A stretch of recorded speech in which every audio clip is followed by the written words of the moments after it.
Hello කොහොමද ඔයාලට? ඉතින් අද රීඩින් එක අරන් ඇවිල්ලා තියෙන්නේ. ඔයා ජීවිතේ මේ කාලෙදී චිත්ත වේගියව මානසික බලක් ආතතියක් පීඩාවෙන් ඉන්න ඕන. අනිවාර්යයෙන්ම මේ රීඩින් එක ඔයාලා වෙනුවෙන්. ඔයාගේ ජීවිතේ අවස්ථාවක් තියෙනවා සියල්ලම හොඳට ක්‍රියා කරනවා. ඒ දේවල් හොඳට තියෙනවා. ඒත් ඔයාගේ අභ්‍යන්තරේ ගැටලු පීඩා විදිනවා. ඉතින් අභ්‍යන්තර ලෝකයේ කැළඹිලා තියෙන්න පුළුවන් ඔයාලට. ඉතින් එහෙම තියෙනවා නම් මේ රීඩින් එක අවසන් වෙනකම් බලන්න. මොකද ඔයාට අවශ්‍ය පිළිතුර සමහර විට මේ රීඩින් එකේ තියෙන්න පුළුවන්. ඉතින් ඔයාගේ සිතුවිලි නැවත නැවතත් එකම විදිහට පැමිණෙනවාට ඒක මානසික වදයක්. ඔයාගේ ප්‍රශ්න වලට පිළිතුරු හොයාගන්න උත්සාහ කරාට මනස ගොඩක් කලාවට ඔයාව වෙහෙසටපත් කරනවාට මේ පිළිතුරු හොයාගන්න බැරි තත්ත්වයට ඔයාවපත් කරනවා. ඉතින් ඔයාට රැට මේ නිසා නිින්ද නොයාමේ ගැටලු තියෙනවා. ඒ වගේම ඔයා මානසිකව චිත්ත වේගියව බොහෝ පීඩා විඳිනවා. ඉතින් ඒ නිසා ඔයා අනිවාර්යයෙන්ම මේ කියන දේවල් මතක තියාගන්න රීඩින් එක ඉදිරියේදී.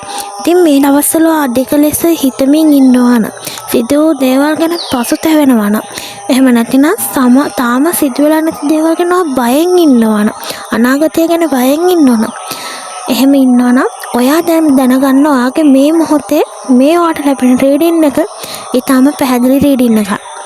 හැබැයි ඔයා තව දෙයක් දැනගන්න ඕනේ. මොකද මනසින් ඔයාට පෙන්වන හැම දෙයක්ම ඇත්තම දේවල් නෙවෙයි කියලා. මොකද ඒ මනස ඔයාව රවට්ටන්න දේවල් පෙන්වනවා කියලා දැනගන්න ඕනේ.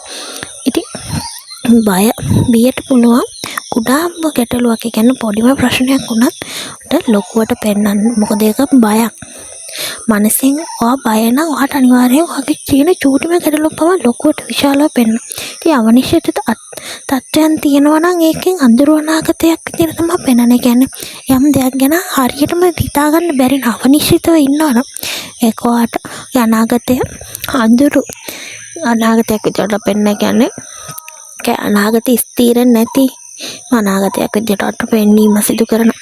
ඉතින් මේ නිසා ගොඩක් වෙලාවට සටන් කරන්නේ නැහැ. ආපසු දේවල් අපසු දේවල් ලබා ගන්න සටන් කරන්නේ නැති බවකුත් තියෙනවා. වගේම ඒ දේවල් වෙන්නේ ඔයාගේ සිතුවිලි වල විතරයි. ඔයාගේ මනස ඇතුළේ විතරයි වෙන්නේ. නමුත් මේ දේවල් ඇත්තටම වෙන දේවල් නන් නෙවෙයි. ඒ නිසා කොහොමද මතක තියාගන්න අවශ්‍යයි ඔයාගේ මනස සහ ඔයාගේ එළිය දේවල් හරියට තේරුම් ගන්න ඔස්සේ මනසව රවට්ටනවා. ඒ දේවල් වලට අහු වෙන්න යන්න එපා. ඔයා ඔයාගේ අනාගතය ගැන බියෙන් සිටින්න එපා. බිය කියලා දේ දැන් අත්හරින්න කියන එක තමයි ප්‍රධානම කියන්නේ. ඔයා මේ දවස්වල මුහුණ දෙන අභියෝගයක් තියෙනවා නම් ඒ දේවල් ඔබ දුර්වල කෙනෙක් කියලා කියන්නේ නැහැ. ඒ දේවල් කියන්නේ ඒවල් ඔයාට එන්නේ මොකද ඔයා ශක්තිමත් කෙනෙක්. ශක්තිමත් කෙනෙක්ට විතරයි ජීවිතයේ අභියෝගයන් එන්නේ. ඒ නිසා ඔයා දුර්වල කෙනෙක් කියලා විනිශ්චය කරන්න යන්න එපා. ඉතින් ඒ වගේම තනියම ඉන්න කෙනෙක් නෙවෙයි. ඔයාට පේන්නේ නැති වුණාට ඔයාට සහයෝගය තියෙනවා. ඔයාට වටා සහයෝගය තියෙනවා. හැබැයි ඔයාට ඒක පේන්නේ නැති එකක් තමයි තියෙන්නේ. ඉතින් ඔයාගේ ආත්ම මාර්ගෝපදේශකයන් ඔයාගේම ඥාතින් ඔයාගේ ආදරණීය අය වගේම විශ්වයේ තියෙන එනර්ජි එක යුනිවර්ස් එනර්ජි එක එහෙම නැත්නම් නේචර් එනර්ජි එක කියන්නේ සබදාමේ ශක්තිය. කියන්නේ ඒක ඔයාට උදව් කරන්න තමයි තියෙන්නේ. ඒකට ඔයා කරු කරන්න මේ දේවල් වලට උදව් කරන්න ඉඩ ලබා දීම සිදු කරන්න ඕනේ. ඉතින් ඔය වේදනාවන් තියෙන ඒ දේවල් සංගවන්න එපා. ඔයාගේ හැඟීම් තියෙන හැඟීම් ප්‍රතික්ෂේප කරන්න එපා.